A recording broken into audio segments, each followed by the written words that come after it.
સ્વાગત છે exam today પર 10 ઓગસ્ટ 2025ના રિલેટિવ કરંટ અફેર્સની ડિસ્કશન આ વિડીયોમાં આપણે કરવાના છે. તો છેલ્લે સુધી વિડીયો સાથે બની રહેજો. કરંટ અફેર્સ ઇમ્પોર્ટન્ટ ટોપિક છે, દરેક એક્ઝામમાં પ્રશ્ન પૂછવામાં આવે છે. મિત્રો ટોપિક પર આવીએ. 10 ઓગસ્ટ 2025 ક્વેશ્ચન નંબર 1 છે. હાલમાં ભારત છોડો આંદોલન દિવસ ક્યારે મનાવવામાં આવ્યો? તો દર વર્ષે 8 ઓગસ્ટે ભારત છોડો આંદોલન દિવસ મનાવવામાં આવે છે. શા માટે મનાવવામાં આવે? તો 8 ઓગસ્ટ 1942ના રોજ મોહનદાસ કરમચંદ ગાંધી એટલે કે મહાત્મા ગાંધીએ બોમ્બેમાં અખિલ ભારતીય કોંગ્રેસ સમિતિના અધિવેશનમાં ભારત છોડો ચળવળ શરૂ કરી. તેને ઓગસ્ટ ચળવળ અથવા ઓગસ્ટ ક્રાંતિ તરીકે પણ ઓળખવામાં આવે છે.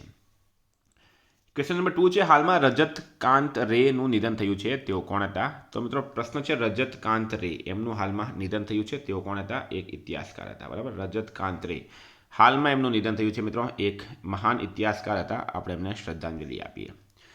ક્વેશ્ચન નંબર 3 છે. તાજેતરમાં કયા મંત્રાલયે નવું incredible India digital platform launch કર્યું છે?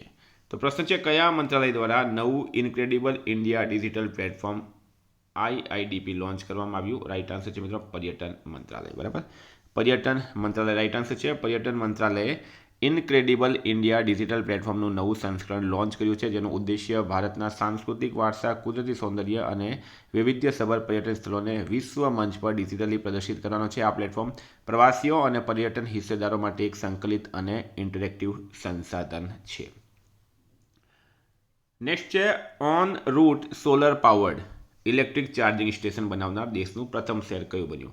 એટલે કે તમે રૂટ પર હોય અને ત્યાં તમને solar powered electric charging station મળી જાય. બરાબર, તો આ મિત્રો આ ગુજરાતીઓ જ કરી શકે છે. ગુજરાતનું અમદાવાદ શહેર, ગર્વની વાત છે, ગુજરાતનું અમદાવાદ શહેર solar powered electric charging station બનાવનાર દેશનું પ્રથમ શહેર બની ગયું. અમદાવાદ મ્યુનિસિપલ કોર્પોરેશન અને અમદાવાદ જનમાર્ગ લિમિટેડના સંયુક્ત પ્રયાસથી શહેરના RTO વિસ્તારમાં દેશનું પહેલું on route solar powered electric charging station તૈયાર કરવામાં આવ્યું છે. મુખ્યમંત્રીએ તેનું ઉદ્ઘાટન કર્યું. આ ચાર્જિંગ સ્ટેશનમાં 240 કિલોવોટ અને 180 કિલોવોટના બે પાવરફુલ ચાર્જર અને 120 કિલોવોટની સોલર પાવર સિસ્ટમ લગાડવામાં આવી છે.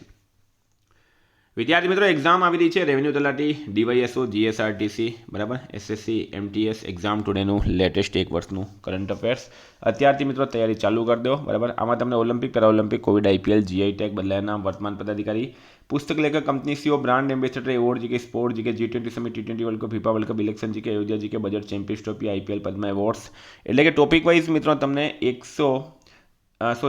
ટોપિક વાઇઝ 30+ કરંટ અફેર્સની PDF, છેલ્લા એક વર્ષની લેટેસ્ટ મંથલી કરંટ અફેર્સની PDF, 10,000થી વધારે પ્રશ્નોનો સમાવેશ છે.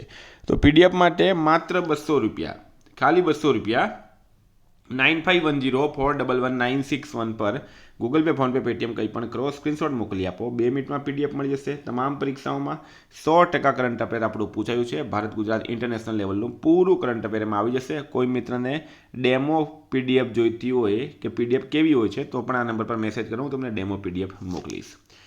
ક્વેશ્ચન નંબર 5 છે. તાજેતરમાં કાશ્મીર ઘાટીનું પ્રથમ રેલવે સ્ટેશન કયું બન્યું છે જે માલ પરિવહન માટે સક્ષમ બન્યું? તો રાઈટ આન્સર છે મિત્રો અનંતનાગ. બરાબર, ભારતીય રેલવે જમ્મુ વિભાગ હેઠળના અનંતનાગ રેલવે સ્ટેશનને માલ પરિવહન માટે ઔપચારિક રીતે ખોલ્યું છે, જે કાશ્મીર ખીણનું આ સુવિધાથી સજ્જ પ્રથમ સ્ટેશન બન્યું. આ સ્ટેશન દરરોજ સવારે 6 વાગ્યાથી રાત્રે 10 વાગ્યા સુધી કાર્યરત રહેશે.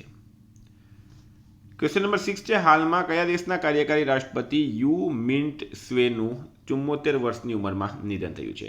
તો એમનું નામ છે મિત્રો યુ મિન્ટ સ્વે. એ 74 વર્ષની ઉંમરમાં એમનું અવસાન થયું. એ મિત્રો હતા મ્યાનમારના રાષ્ટ્રપતિ, હવે થઈ ગયા છે પૂર્વ રાષ્ટ્રપતિ. બરાબર, મ્યાનમારના કાર્યકારી રાષ્ટ્રપતિ યુ મિન્ટ સ્વેનું 74 વર્ષની વયે તાવના લીધે અવસાન થયું છે. તેમને પાર્કિન્સ રોગ અને અન્ય ન્યુરોલોજિકલ સમસ્યાઓનું નિદાન થયું હતું. ક્વેશ્ચન નંબર 7 છે. હાલમાં બિહારના સીતામઢીમાં જાનકી મંદિરના પુનર્વિકાસ માટે કોણે શિલાન્યાસ કર્યો? તો બિહાર રાજ્યના સીતામઢીમાં જાનકી મંદિરના પુનર્વિકાસ માટે કોણે શિલાન્યાસ કર્યો? રાઈટ આન્સર છે મિત્રો આમાં અમિત શાહ. અમિત શાહ દ્વારા શિલાન્યાસ કરવામાં આવ્યો. કેન્દ્રીય ગૃહમંત્રી અમિત શાહે શુક્રવારે 8 ઓગસ્ટ 2025 સીતામઢીના પુનોરાધામ ખાતે માં સીતા મંદિરના પુનર્વિકાસ માટે શિલાન્યાસ કર્યો. મિત્રો રાજકારણ પણ આમાં શરૂ થઈ ગયો છે. આ પ્રશ્ન આપણા માટે વેરી વેરી વેરી ઇમ્પોર્ટન્ટ બની જાય છે. અમિત શાહ કેન્દ્રીય ગૃહમંત્રી છે, સાથે સહકારિતા મંત્રી પણ છે. બિહારની વાત કરીએ મિત્રો, બિહાર સરકારે મહિલા સંવાદ શરૂ કર્યા. બરાબર, બિહાર કેબિનેટ કોસી મેચી આંતરરાજ્ય લિંક પ્રોજેક્ટને મંજૂરી આપી. બિહારના પૂર્વ ચંપારણ જિલ્લાના મોતિહારી શહેરમાં પ્રથમ સૂર્ય વેદનામ ઉત્સવ યોજાયો. બિહાર કેબિનેટ તમામ ગ્રામ પંચાયતોમાં 4026 કરોડ રૂપિયાના લગ્ન મંડપ યોજનાને મંજૂરી આપી. બિહાર એન્ડ્રોઇડ આધારિત મોબાઈલ દ્વારા વોટિંગ સિસ્ટમ લાગુ કર્યો. બિહારના મુખ્યમંત્રીએ બિક્રમ સોલાર પાવર પ્રોજેક્ટનું ઉદ્ઘાટન કર્યું છે. હાલમાં રાષ્ટ્રીય મીડિયા અને મનોરંજન પરિષદના અધ્યક્ષ તરીકે કોની નિમણૂક કરવામાં આવી છે? તો મિત્રો સોની પિક્ચર્સ નેટવર્કના સીઈઓ છે ગૌરવ બેનર્જી. બરાબર, સોની પિક્ચર્સ નેટવર્કના સીઈઓ છે ગૌરવ બેનર્જી. આ ગૌરવ બેનર્જીની હાલમાં રાષ્ટ્રીય મીડિયા અને મનોરંજન પરિષદના અધ્યક્ષ તરીકે નિમણૂક કરવામાં આવી છે. તો મિત્રો ગૌરવ બેનર્જીનો ફોટો ક્યાં છે? તો આ છે એમનો ફોટો. બરાબર, જોઈ શકો તમે. નિમણૂકની વાત થઈ છે તો સંસદ ટીવીના નવા સીઈઓ બની ગયા છે ઉત્પલ કુમાર સિંહ. અનુરાધા ઠાકુરને RBI central bank board of ડાયરેક્ટર્સના ડિરેક્ટર તરીકે નિમણૂક કરવામાં આવી. એસોચેમે નિર્મલ કે મીંડાને સિનિયર વાઇસ પ્રેસિડેન્ટ તરીકે નિયુક્ત કર્યા. પ્રોફેસર ઉમા કાંજીલાલની ઇન્દિરા ગાંધી નેશનલ ઓપન યુનિવર્સિટીના નવા કુલપતિ તરીકે નિમણૂક કરાઈ. અભિષેક નાયર મહિલા પ્રીમિયર લીગ ફ્રેન્ચાઇઝી યુપી વોરિયર્સના મુખ્ય કોચ બન્યા. અજય શેઠ વીમા નિયમનકાર IRDAIના નવા ચેરમેન બન્યા. ક્વેશ્ચન નંબર 9ની વાત કરીએ તો હાલમાં 2026ના બોગોટા પુસ્તક મેળા, બરાબર, બોગોટા પુસ્તક મેળાના મુખ્ય મહેમાન તરીકે કોને નિમણૂક કરવામાં આવ્યા છે? તો રાઈટ આન્સર છે મિત્રો ભારત દેશને. ભારત દેશ રાઈટ આન્સર છે. તો વાત કરીએ આપણે ભારતની, તો આ મિત્રો ભારતના કરંટ અફેર્સના પ્રશ્નો છે જુલાઈ મહિનાના, અને તમે સ્ક્રીનશોટ લઈ લો, બરાબર, અને એનો વાંચો. ક્વેશ્ચન નંબર 10 છે બ્રિટનમાં અભ્યાસ માટે તાજેતરમાં કયા રાજ્યએ અટલ સેવનિંગ શિષ્યવૃત્તિ શરૂ કરી છે? તો એ કરી છે મિત્રો ઉત્તર પ્રદેશ સરકારે. બરાબર, મુખ્યમંત્રી યોગી આદિત્યનાથના નેતૃત્વ હેઠળ ઉત્તર પ્રદેશ મંત્રીમંડળે, બરાબર, ઉત્તર પ્રદેશ મંત્રીમંડળે નવી શિષ્યવૃત્તિ યોજનાને મંજૂરી આપી છે. આ યોજનાનું શીર્ષક ભારત રત્ન શ્રી અટલ બિહારી વાજપેયી સેવનિંગ ઉત્તર પ્રદેશ રાજ્ય સરકાર શિષ્યવૃત્તિ છે. કેપિટલ લખનઉ, સીએમ યોગી આદિત્યનાથ, રાજ્યપાલ છે આનંદીબેન પટેલ. ક્વેશ્ચન નંબર 11 હાલમાં ભારતના બીજા સૌથી લાંબા સમય સુધી સેવા આપનારા વડાપ્રધાન કોણ બન્યા છે? તો રાઈટ આન્સર છે મિત્રો આમાં નરેન્દ્ર દામોદરદાસ મોદી. ગુજરાતી છે નરેન્દ્ર મોદી, અને આપણાને પણ એમના પર ગર્વ હોવું જોઈએ કે ગુજરાતના, કારણ કે તમે જોશો તો છેલ્લા મિત્રો દેશ આઝાદ થયો એના પછી પૂરી પોલિટિક્સ જે છે એ ઉત્તર ભારતમાં વધારે ચાલતી હતી. વડાપ્રધાન પણ ત્યાંથી જ બનતા હતા. અત્યાર સુધી જેટલા પણ બન્યા છે મેક્સિમમ વડાપ્રધાન મિત્રો ઉત્તર પ્રદેશ, બિહાર અને દિલ્હી એ જ બાજથી બન્યા છે. નરેન્દ્ર મોદી જે ગુજરાતના પનોતા પુરુષ છે, એમનો જન્મ 17 સપ્ટેમ્બર 1950ના રોજ થયો હતો. તેઓ હવે બીજા સૌથી લાંબા સમય સુધી સેવા આપનારા વડાપ્રધાન બની ગયા છે. અને મિત્રો ઉમ્મીદ લોકો એવી જ કરી રહ્યા છે કે તેઓ પ્રથમ નંબર પર પણ આવશે. જવાહરલાલ નહેરુનો પણ રેકોર્ડ તોડશે. તમને ડિટેલમાં માહિતી આપું તો નરેન્દ્ર મોદી ઇન્દિરા ગાંધીને પાછળ છોડીને દેશના બીજા સૌથી લાંબા સમય સુધી સેવા આપનારા વડાપ્રધાન બની ગયા છે. બરાબર, જવાહરલાલ નહેરુ સૌથી આગળ છે. નરેન્દ્ર મોદીએ તેમના કાર્યકાળમાં 4078 દિવસ પૂર્ણ કર્યા. અગાઉ ઇન્દિરા ગાંધી 24 જાન્યુઆરી 1966થી 24 માર્ચ 1977 સુધી સતત 4077 દિવસ સુધી વડાપ્રધાન રહ્યા હતા. પંડિત જવાહરલાલ નહેરુએ 15 ઓગસ્ટ 1947થી 27 મે 1964ના રોજ તેમના મૃત્યુ સુધી વડાપ્રધાન પદ પર રહ્યા હતા. હાલમાં કયા કેન્દ્રીય મંત્રીએ સી લીડ્સ 2 કાર્યક્રમનું ઉદ્ઘાટન કર્યું? તો અન્નપૂર્ણા દેવી રાઈટ આન્સર છે મિત્રો.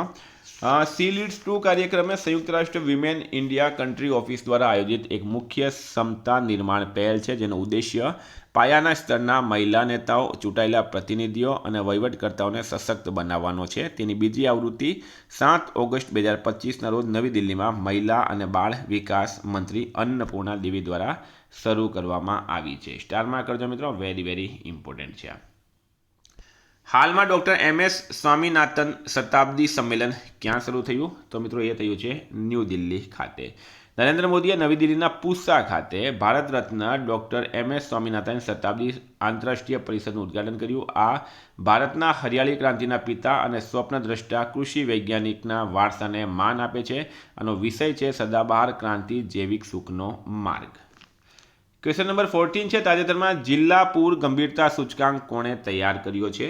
તો એ કર્યો છે IIT ગાંધીનગરે IIT દિલ્હી સાથે મળીને. સ્ટારમાં કરજો મિત્રો. 15 નંબર છે હાલમાં RBIએ કઈ બેંકને યુનિવર્સલ લાયસન્સ આપ્યો? તો એયુ સ્મોલ ફાઇનાન્સ બેંકને રિઝર્વ બેંક ઓફ ઇન્ડિયા દ્વારા યુનિવર્સલ લાઇસન્સ આપવામાં આવ્યું છે. આરબીઆઈની સ્થાપના 1 એપ્રિલ 1935ના રોજ કોલકાતામાં થઈ હતી. એનું હેડક્વાર્ટર મિત્રો 1937માં મુંબઈ ખસેડવામાં આવ્યું. બરાબર, ખાસ યાદ રાખજો, આ એક્ઝામમાં ઘણી વખત પૂછવામાં આવ્યું છે કે આરબીઆઈનું હેડક્વાર્ટર મુંબઈ ક્યારે આવ્યું હતું? 1937માં આવ્યું હતું. હાલમાં કયા રાજ્યના પર્વતારોહક કબકયાનો, બરાબર નામ છે એમનું કબકયાનો, માઉન્ટ કિલીમંજારો પર્વત પર સફળતાપૂર્વક ચઢાણ કર્યું છે? રાઈટ આન્સર છે મિત્રો આમાં અરુણાચલ પ્રદેશ. બરાબર, અરુણાચલ પ્રદેશ રાઈટ આન્સર છે. સીએમ છે મિત્રો પેમા ખાંડુ, રાજ્યપાલ કેટી પન્નાયક. બરાબર, કેપિટલ છે ઈટાનગર.